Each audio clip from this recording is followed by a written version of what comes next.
Hey, what is up, everybody, and welcome back to the Radar One podcast, the radical way for discussion. I'm your host, Ivan Hakes, and it feels good to be back on the pod, right? Why not? Anyways, guys, you can follow the show on Instagram and on Facebook at Radar One Podcast, and you can also listen to it on Spotify or wherever you listen to podcasts. Also, don't forget that you can now leave me a voice message by clicking on the link in my Instagram bio. So leave me a message and I'll feature it on an episode. So today's episode is a really good one. I had the privilege to sit down with Lowell Brillante, who is also an audio producer for iHeart Media. Lowell is part of a team that has produced many top tier podcasts and have amassed over 21 million downloads. So sit back, relax, enjoy the podcast, enjoy the interview, and if you're ready, I'm ready. Radar One Podcast is ready. Let's talk.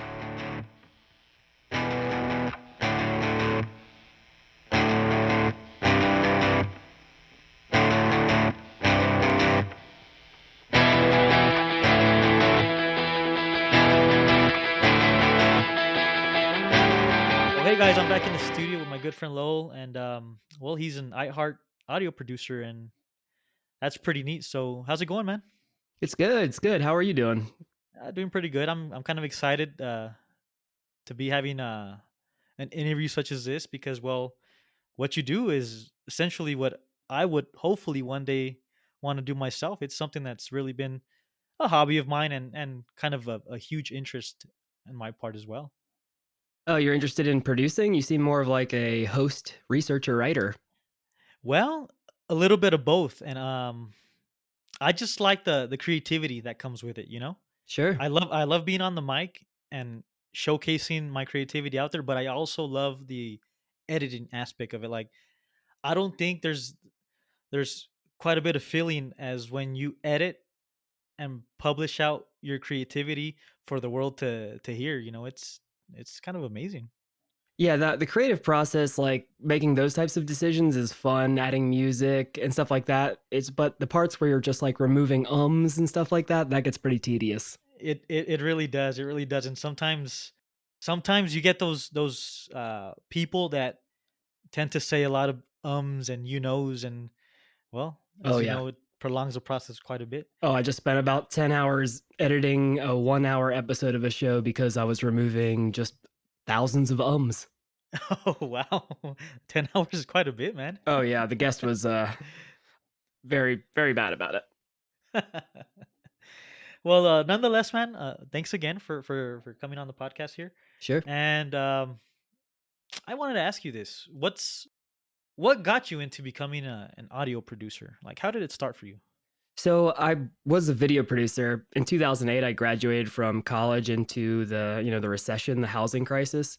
Okay. And I was making YouTube videos for fun before that, and I couldn't find a job in communications, which is what I majored in. So I started doing video stuff on the side just for fun, and then it turned into a job, started freelancing, built a bit of a small business. And then I got a job offer for an advertising agency in Atlanta. So I moved down here and I did that for maybe 5, almost 6 years. And after a while, the company wasn't doing so well. And I was looking to switch industries, and I happened to know someone who worked for iHeart, and they helped me get an interview, and it went really well. And then I started working there, and I've just fallen in love with the process. And working for a media giant like iHeart, how is that, man? How it's obviously different than just freelancing, but working for a respectable company like that. I mean, Yeah, so if you're familiar with how stuff works, I don't know if you've ever heard of it, but essentially that was the podcast network that iHeart bought. okay. So it started out as a website where they wrote articles, and then they were like, we're going to try this new podcasting thing out. And it was before podcasts got big at all. And one of the shows they started was stuff you should know, with Josh Clark and Chuck Bryant. There were two researcher writers, Right. and it just eventually, it grew into a really big hit. And that was one of our that's our biggest show, and it was our biggest show for a long time. And we have some other really big ones too. But so then now these big media companies went around buying these podcasting networks, and we were owned by a couple of different people, but iHeart was the most recent one to purchase us. And so we sort of operate independently from iHeart. We're technically, they own us, but they don't really control what we do so much. We sort of do our own thing. So it's not like we're really part of like their radio division. We're our own separate entity. And I wasn't aware that obviously I knew iHeart goes out and buys out the smaller networks, but I wasn't aware that they still allowed you to kind of be a part of them, but branch out into your own unique identity. Yeah, the president of the podcasting division of iHeart. He was the president of How Stuff Works, so he still runs everything, and it's a great place to work for. I'm really happy. Oh wow, pretty cool. So you mentioned earlier that editing a podcast could take hours upon hours, but with that, there has to be something that is your favorite thing to do. What could that be? I love choosing the music for episodes. I work on a show now called Personology, and we do like it's hosted by a psychiatrist, and we do like a psychiatric psychoanalyst analysis of Right, different historical figures like Teddy Roosevelt or Martin Luther King, or we've done Einstein and some others. And Vincent Van yeah, we Gogh. did Van Gogh. That was the first one, right? Yeah, I'm into history, uh, and I do happen to know about personology, and it's a fun podcast, So man. my favorite part about it is choosing the music. I like to go through like each historical figure every time we do an episode and like find something, either music that they were very into or music that represents their times and stuff like that. And we actually did a couple episodes on John Lennon that are coming out soon, so those will be really fun. And I've just really enjoyed choosing the music for those shows. And you do a good way to kind of blend in and tailor the music that you choose to that specific famous person that you're discussing that day, Yeah, for Einstein, he was super into Mozart, so I used a bunch of Mozart. It was easy. right? Frida Kahlo had this song she was into called Cielto Lindo. And then we were doing an episode on Diane Arbus that's coming out next week, but she apparently wasn't really that into music. So I just chose some jazz music that I thought fit her time very well. Yeah. So the follow-up question to that would be, what is your least favorite thing to do? Would that be the editing part of it, or is that something where you can get around and there's still something that is worse?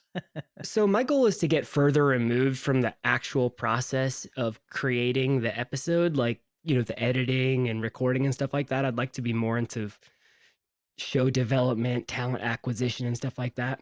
But yes, editing out editing out mistakes, repeats of words, all that stuff. It's my least favorite thing to do for sure. Okay. And so you mentioned that you're working on, or one of the podcasts that you've been working on is Personology. But what other projects have you worked on for your Yeah, your sure. podcasting So one of the network? first ones I picked up was Daniel and Jorge Explain the Universe, and it's a physics based podcast. So the hosts are Daniel Whiteson, and he's a physicist who works at CERN and is a professor at UCI. And Jorge Cham, he's an online cartoonist, really popular among grad students for his PhD comics, Piled Higher and Deeper. So we do 2 episodes a week about different physics stuff. That was my first big one. I picked up Part Time Genius Okay. when I first started, which was one of our biggest shows. But the guys Will and Mango, they got jobs as VPs of podcast development, and so they're just super busy. So they don't record as much anymore. And then probably the show that I get the Oh, I most see. downloads from is Before Breakfast, and it's like daily tips for time management and productivity for working and stuff like that. That's a good one there. Yeah, it definitely allows the listener to orient their time, huh? Yeah, it gets like 1.3 million downloads a month, and then since the coronavirus thing started, we've been sort of shifting. Sorry, some of our shows, launching new shows. So with the host of Before Breakfast, Laura Vanderkam, we just launched a new show called The New Corner Office, and it's about working from home. So many people now are working from home, so it's like advice and tips for how to properly work from home and be productive and stuff like that, mental health. And then, well, I was just going to jump to the one that we're launching Tuesday of next week, April 14th. It's with Danny Shapiro, the host of Family Secrets, another big show that we have, and it's called The Way We Live Now, and it's about how everyone's life has changed since the isolation. So each episode, which is there's four a week, she talks with a different person from a different industry about how their life has changed, and tries to like so everyone can realize that everyone's in this together and we can kind of connect through our isolation. It's kind of amazing how much creativity goes around when you're producing or implementing these podcasts. I mean, who would have thought that a podcast that has to do with working from home would be an idea or a hit, But now, because of the situation that we're in, well, man, that's probably one of the better podcasts to listen to, give you ideas on how to work from home. Your daily routine is obviously now changed. So listening to this podcast gives you a good insight to that, right? Yeah, absolutely. And I'm glad that we were able to sort of pivot quickly with the change and everything, because people we thought maybe podcasts would increase listeners because people they had more time there from home, but in reality we were losing them because people weren't commuting, and a lot of people listen to podcasts when they commute. But if we were able to adapt by creating some new shows that are more relevant to people like for these specific times, and I think that's really great. Yeah, it definitely is, man.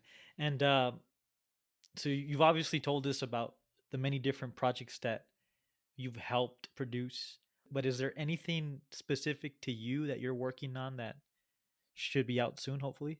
Yeah, I'm not sure when it's gonna be out. The shows which we greenlight have sort of changed, but I have been developing my own show called Prodigy about child prodigies and the prodigy phenomenon, basically like why and how there are prodigies. And so I've been working on that in my spare time. I've been bringing on a psychologist for each episode, researching.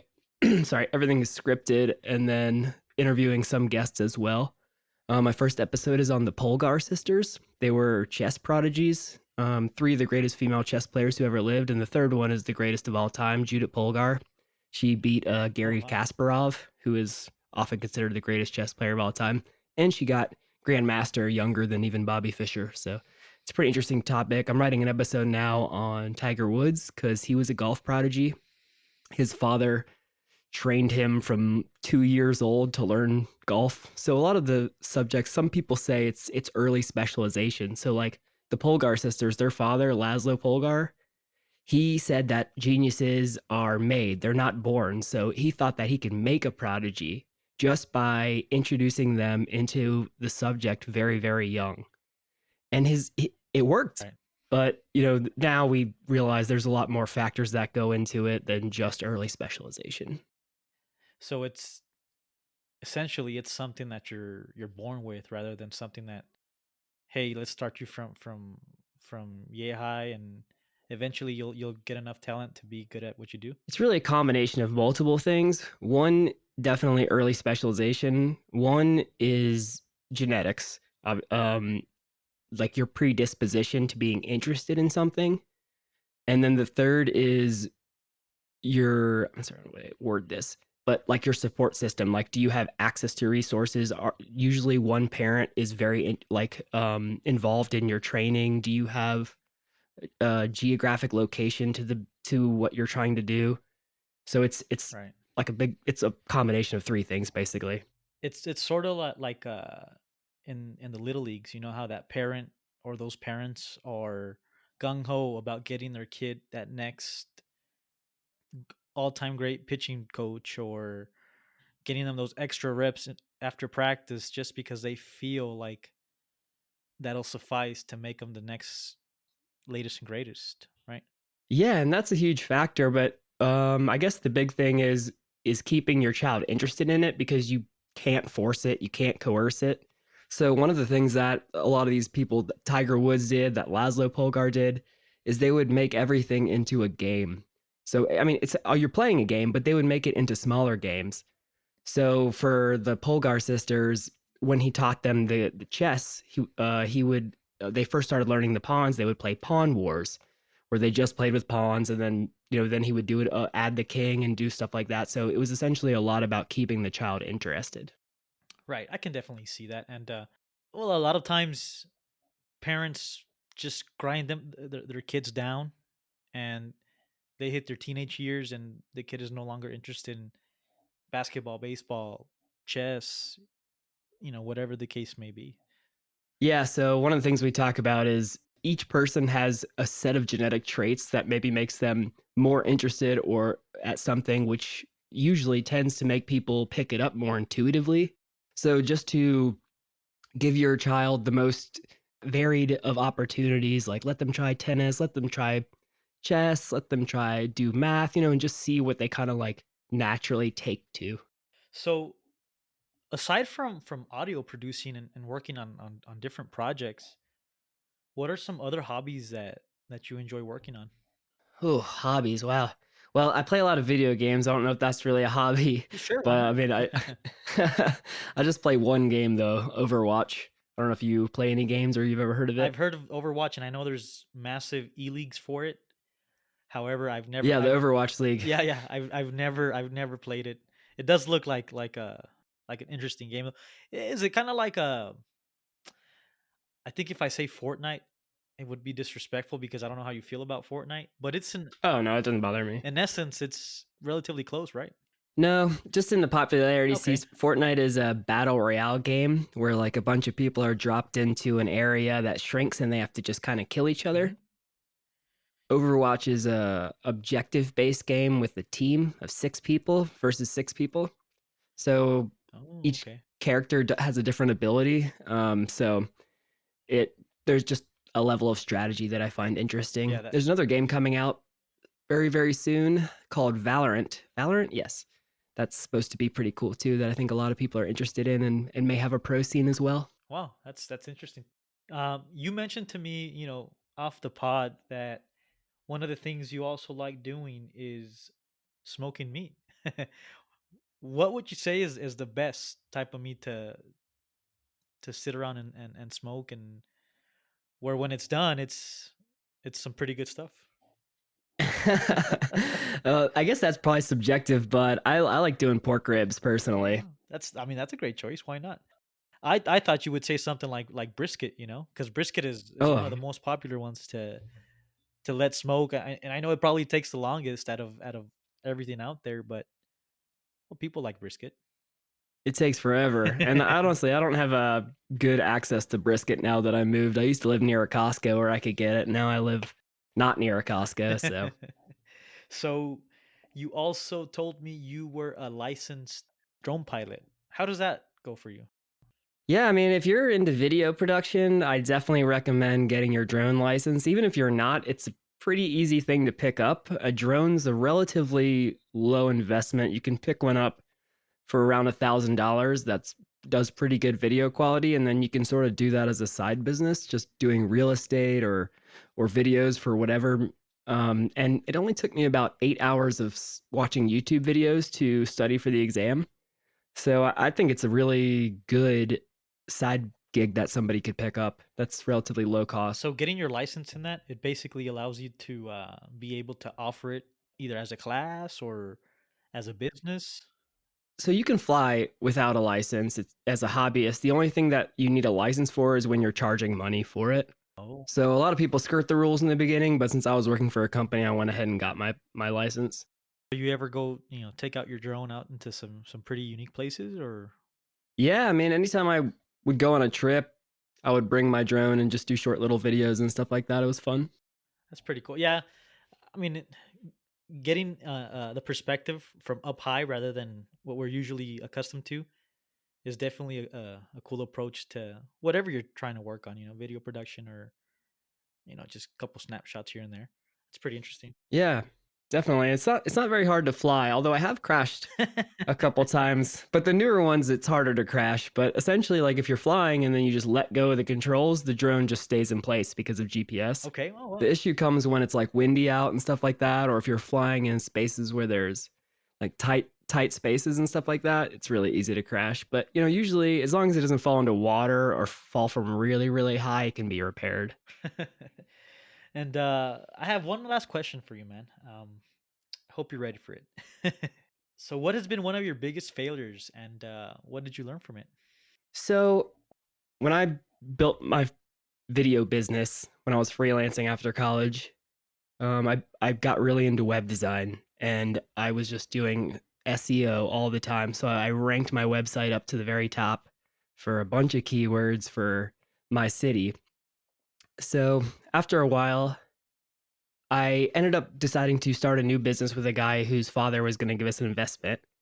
And so we started our own video production business, and it just didn't work out. Working with him, he wasn't who I thought he was, and also I just wasn't mature enough to handle that level of responsibility. So while I think it could have been a success, I think it was a mistake, and I definitely failed at that. But after that, I moved to Atlanta, and everything turned out great. But that is one of my bigger regrets, getting involved with it. Well, I mean, and it's like anything, right? Starting off, you have to make a couple mistakes in order for you to progress, to learn, to adapt to the changes. Oh yeah, you got to make a bunch of mistakes, and I've always been the person that has to make my own mistakes. My dad could give me a lesson, and I'll be like, whatever, and I'll make the mistake, and then I'll learn it.